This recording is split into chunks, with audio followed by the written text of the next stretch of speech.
भगवान शिव और किसान की कथा।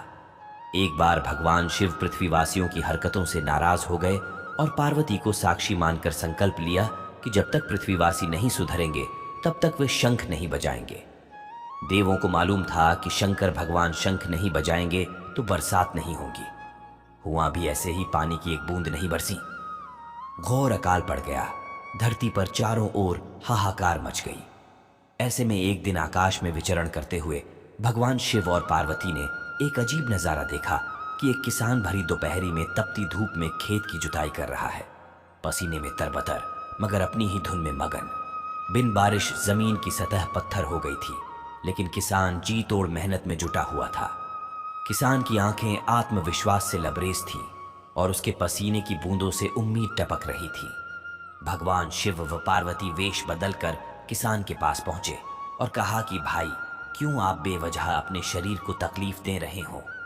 सूखी बंजर जमीन पर केवल पसीना बहाने से ही खेती नहीं होती।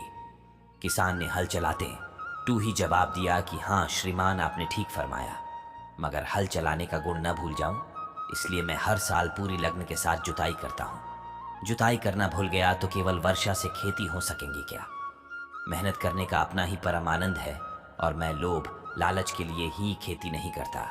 किसान की बातें सुनकर भगवान शिव को भी लगा कि मैं भी तो परम आनंद की अनुभूति लिए ही शंख बजाता हूं।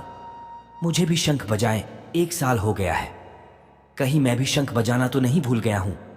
भगवान शिव ने तुरंत अपनी झोली से शंख निकाला और जोर से फूंका।